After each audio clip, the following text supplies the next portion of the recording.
बिस्मिल्लाहिर्रहमानिर्रहीम अस्सलाम वालेकुम। इस वक्त हंगामी ऐलानात किए जा रहे हैं कि रियाद शमूना और लिबनान के साथ बॉर्डर और डिफरेंट शहरों पर ऐलान ये किया जा रहा है कि ये एमरजेंसी ऐलान है, एमरजेंसी कॉल है। तमाम लोग इस वक्त शेल्टर में चले जाएं, कोई घर से बाहर नहीं निकलेगा। इस वक्त मिसाइल और ड्रोन्स मारे जा रहे हैं। 100 से जायद रॉकेट्स इस वक्त एक दफा में हमला कर दिया गया है और काफी घरों को आग लग गई है, काफी घरों को नुकसान पहुंचा और ये शदीद तरीन हमला था। ये रीसेंट हमलों में इसराइल के खिलाफ अब तक का इतना शदीद हमला था, इतना शदीद हमला था कि आप देख लें कि उनके मीडिया चैनल्स पर आकर फौजियों को बताना पड़ा है कि हमला हो रहा है।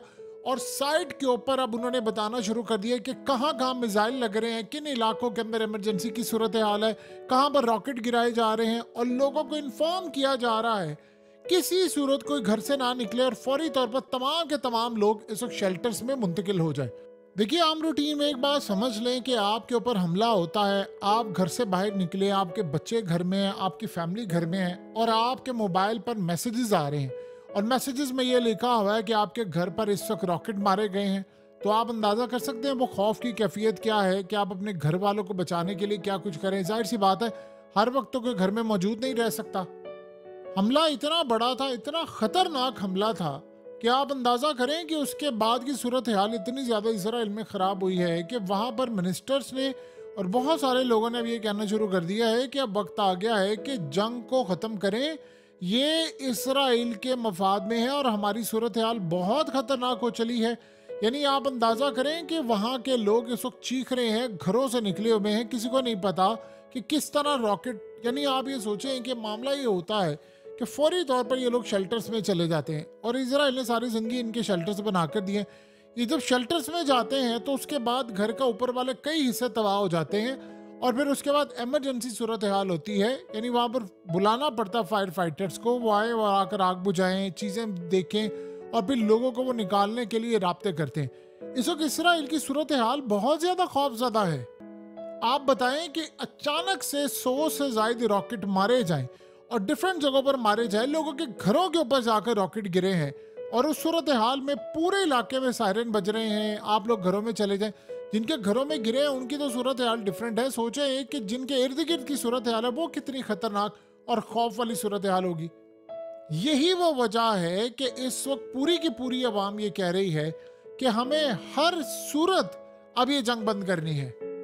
आप जानते हैं सूरत हाल क्या हुई है? यानी हमने कभी जिंदगी में सोचा नहीं था कि जो इनकी फौज के जो सिपाही हैं उन्होंने अपने घर वालों को कंप्लेन की है कि जो ख़ास तौर पर लिबनान की जानिब से रॉकेट्स मारे जा रहे हैं, हम लोग मर रहे हैं। उनके दोस्त यार रिश्तेदार जो बच गए हैं उन्होंने अपने घर वालों को कहा है, उन्होंने इसराइल की हाई कोर्ट में एक पटिशन दायर की है और इस पटिशन में कहा है कि देखिए हमारे बच्चों को इसराइल की फ़ौज ने ज़बरदस्ती जंग में धकेला हुआ है और वहाँ पर हिजबुल्लाह की जानिब से हमले होते हैं जहाँ पर उनको शेल्टर्स में रखा जाता है।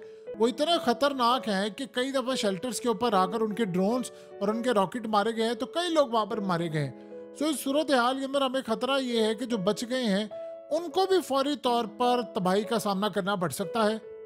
फौरी तौर पर आप हमारे बच्चों को बचाएं। अब हुआ क्या है कि जब ये पटिशन गई कोर्ट के अंदर तो इन्होंने जाकर फ़ौज ने कहा वहाँ पर कि देखिए जी, हमने अब 75% जो IDF यानी इसराइल की डिफेंस फोर्सेस हैं, उन्होंने कहा जी हमने जो अपने सिपाही हैं, फौज के लोग हैं, उनको मूव कर दिया है डिफरेंट जगहों के ऊपर जहां पर शेल्टर्स की कमी नहीं है। यानी एक तो उन्होंने एडमिट कर लिया है कि जी हमारे पास शेल्टर जो हैं वो नाकाफ़ी हैं, क्योंकि देखिए एक तो उनको कभी भी नहीं पता था कि ये जंग 340 दिन तक भी चली जाएगी, ये साल तक चली जाएगी और अगले 2-4 साल तक भी ये अभी तक ख़त्म होती हुई नज़र नहीं आ रही।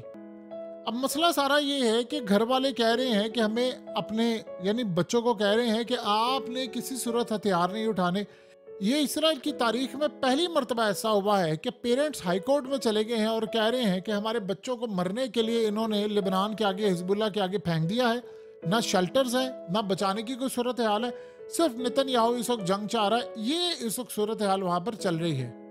और सबसे बढ़कर सूरत हाल ये है कि IDF यानी जो इनकी इसराइल की डिफेंस फोर्सेस हैं वो पूरी तरह इस पर काम करें। इनकी फ़ौज ने अब लेटर्स भेजे हैं पेरेंट्स को और उनको वो कह रहे हैं कि जी आप बेफिक्र हैं, हम आपके बच्चों की हिफाजत कर रहे हैं या अपने मुल्क को बचाने के लिए कर रहे हैं, फलाना करें। वो कह रहे हैं कि हमारी जो लड़कियां हैं उनको भी जंग में धकेला हुआ है, उनके पास अब मर्दों की कमी हो गई है तो लड़कियों को भी जंग के अंदर फ्रंट पर रखा हुआ है। और सबसे बढ़कर वो कह रहे हैं कि जो बेसिस इन्होंने बनाई हैं वो इतनी नामुनासिब बेसिस है, इतनी खस्ता हाल बेसिस है। यानी घर वालों ने कहा है कि ना उनके पास कोई सहूलियत है ना कुछ, और वो जंग लड़ लड़ कर थक गए हैं। अब उनके पास लड़ने के लिए ना कोई विल है ना कोई और सूरत हाल है। ये इस वक्त इसराइल की सूरत हाल हो चुकी है। यानी लोग भी तंग है। देखें इस वक्त आप फिजा के अंदर जब रॉकेट की बरसात होती है तो बचाने के लिए कौन आता है? या तो आपका चले माने कि डिफेंस सिस्टम बड़ा जबरदस्त काम कर रहा है, आपका डिफेंस सिस्टम बड़ा ही आला है, आपका आयरन डोम फेल है, आपका डेविड स्लिंग फेल है, एरो आपका फेल है। दूसरी जानिब आप ये देखें, नेतन्याहू ने आकर जब ये कहा है कौम के सामने कि जी वो हमने यहाँ से अपनी फौजें नहीं हटानी, जो मर्जी हो जाए, तो मिस्र ने उसको कहा है कि मैं किसी सूरत बर्दाश्त नहीं करूंगा। वैसे तो सीसी का और यानी नेतन्याहू का बिल्कुल बरादराना आपस में ताल्लुकात है, यानी इसे दो सगे भाई होते हैं। फिर भी उसने कहा कि अब हमारे ऊपर, हमें पता तुम किस मकसद के लिए आए हो, तुम यहाँ पर जाहिर सी बात है फौजें रखोगे हमारे बॉर्डर के ऊपर, ऐसे ऐसे हमारे भी इलाके खा जाओगे, तो हम ये किसी से काबिल कबूल नहीं करेंगे, अपनी फौजें यहाँ से लेकर जाओ। लिहाजा अगर ये काम हुआ तो फिर हमारी फौजें तुम्हारे साथ लड़ने के लिए मुकम्मल तौर पर तैयार हैं। देखिए इसराइल ने इस वक्त जो स्टांस लिया हुआ है उसके मुताबिक अब अवाम तो छोड़े, जो भी सड़कों पर आए हैं, फौज के अंदर लड़ाई ये पैदा हो गई है। अब ऐसा ऐसा ये सूरत हाल पैदा हो जाएगी कि बहुत सारे जो लोग हैं वो ऑलरेडी, आपको पता है उनका कोर्ट मार्शल हो रहा है। बहुत सारे लोगों ने कहा हमने गजा में लड़ने के लिए नहीं जाना, तो ये उनका कोर्ट मार्शल कर लेते हैं। अब उनके जो पेरेंट्स हैं वो जा रहे हैं हाई कोर्ट के अंदर और वो जाकर कह रहे हैं कि देखें ये हमारे बच्चों को ज़बरदस्ती मरने के लिए भेजते हैं। हमने इनको कहा था कि हम फौज के अंदर बच्चे भेजेंगे इस मकसद के लिए कि इसराइल को बचाना है। आप हमें कैसी जंग में उलझा रहे हैं? जो जंग हम हारे हुए हैं गजा के अंदर भेज रहे हैं, हमें उन बॉर्डर्स पर भेज रहे हैं जहां पर ना कोई हमारी सहूलत है ना प्रोटेक्शन है, तो हम तो ये लड़ाई नहीं करने वाले। अब उसके बाद आप ये देखें कि इसराइल की डिफेंस फोर्सेस को वहां पर तलब किया गया, उनके तर्जुमान को, रिप्रेजेंटेटिव को। उनको ये समझ नहीं आ पा रही कि हम इसका जवाब क्या दे जाकर, क्योंकि इस वक्त सारी सिचुएशन तो लोगों के सामने है। अब वो अगर कहें जी नहीं हमारे पास हिफाजत का जिम्मा है, तो वो जाहिर सी बात है फिर बताना पड़ता है कि अभी तक तुम कैदियों को लेकर क्यों नहीं आए, कितने फौजी मारे गए। देखिए ये करते क्या है कि आम रूटीन में लोगों को नहीं बताते। मिसाल के तौर पर अब 100 रॉकेट लगे हैं और घर पूरे के पूरे तबाह हो गए हैं, ये सब कहेंगे जी वो एक आधा जख्मी हुआ था बंदा, इससे ज्यादा कुछ नहीं। यानी क्या लोग इसको मानने को तैयार हैं कि आप ये तमाशा दुनिया के साथ कर रहे हैं? उनके जो ये फौज में सर्व कर रहे हैं उनके घर वाले कोर्ट गए हुए हैं कि हमें जबरदस्ती ये जंगों में लेकर जा रहे हैं, हमने ये जंग नहीं लड़नी। उसकी वजह यह है कि उनके जो रिश्तेदार और दोस्त यार या जो उनकी यूनिट्स में काम करने वाले हैं, कई लोग मारे गए हैं, ये उनको छुपा रहे हैं और एक ही बात कहते हैं जी बच गए हैं, फलाना बच गया। अब इतने अगर बच गए हैं तो आप बताएं फिर आप अभी तक जंग जीत क्यों नहीं पा रहे? अभी तो आप ये देखें ना कि ईरान ने अभी तक हमला नहीं किया। ईरान इसलिए हमला नहीं किया क्योंकि उसको ये लग रहा है कि इसराइल के अंदर ही इतनी ज़्यादा लड़ाई हो गई है और हमने ऐसा काम कर दिया है कि पूरे इसराइल में इस वक्त आवाम सड़कों पर निकली है, नेतन्याहू का गिरबान पकड़ा है। अगर हमने इस वक्त हमला कर दिया तो ये सारे लोग अपने इख्तलाफात भुलाकर हमारे खिलाफ एक यूनिट हो जाएंगे और हमारे खिलाफ लड़ पड़ेंगे। अगर हमें इस सारी सूरत हाल में कोई भी फतह हासिल करनी है, कोई भी काम करना है, तो हमारे पास एक ही रास्ता है कि हम इनको तकसीम रखें, ये अपनी गवर्नमेंट के खिलाफ लड़ाई करें, अपने ही लोग इनके खिलाफ लड़ने के लिए आ जाएं। आप ये सोचें कि इसराइल ने कतर को भी धोखा दिया है। इन्होंने कतर को कहा था कि आप हमारी डील करवा दें, हमास के साथ कैदियों का तबादला करवा दें। ये मुसाद का चीफ वहां पर डील करके आया है और जाहिर सी बात है नेतन्याहू के बिहाफ पर ही कर सकता है, इतनी बड़ी बात है कतर को कह नहीं सकते।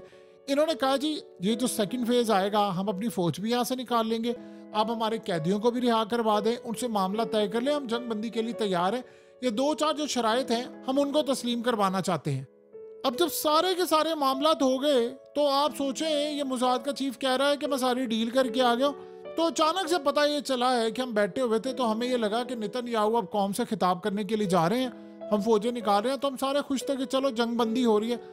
लेकिन अचानक ऐसी सूरत हाल पैदा होती है कि नेतन्याहू जाकर कहता है कि भाई मैं तो जंग बंदी नहीं कर रहा और हमें अब लड़ाई करनी है और हमें बहुत ज्यादा लंबी लड़ाई करनी है। और उन्होंने अवाम को भी बता दिया और कैदियों के घर वालों को भी बता दिया कि ये सूरत हाल है। देखिए अब मामला आगे चला गया, पहले कैदियों तक का मामला था, अब रॉकेट फायर हो रहे हैं और फौजियों ने इनकार कर दिया है कि भाई हमने यहाँ पर लड़ाई नहीं करनी, ऊपर से रॉकेट आ रहे हैं, हमारे पास ना शेल्टर्स है ना बचाने के लिए सूरत हाल। असल में पीछे काफ़ी ड्रोन्स आए थे, ये अपने मेस के अंदर और ख़ास तौर पर मिलिट्री बेसिस में बैठकर ये लोग बैठे होते थे, खाना खा रहे थे, और कई ड्रोन्स ऐसे हैं जो वहाँ पर आकर पूरी की पूरी बेस उड़ा दी। यानी ये भी सूरत हाल थी कि डिफेंस सिस्टम भी इनके काम नहीं कर रहे, लोग भी इनके मारे जा रहे हैं, और खौफ है और इसके अलावा बहुत सारी बीमारियां और बहुत सारी परेशानियां इनको है कि भाई हम कैसे लड़ाई करेंगे। कुल मिलाकर इस वक्त अगर 100 आज रॉकेट मारे गए हैं तो क्या गारंटी है इस बात की, अगर 500 मारे जाएंगे तो आप उसको रोक लेंगे। इस वक्त इजराइल के अंदर फौज भी नहीं लड़ने को तैयार, आवाम भी लड़ने को तैयार नहीं है, लेकिन नेतन्याहू कहता है मैंने जंग करनी है क्योंकि उसके पास बचाव का रास्ता कोई नहीं।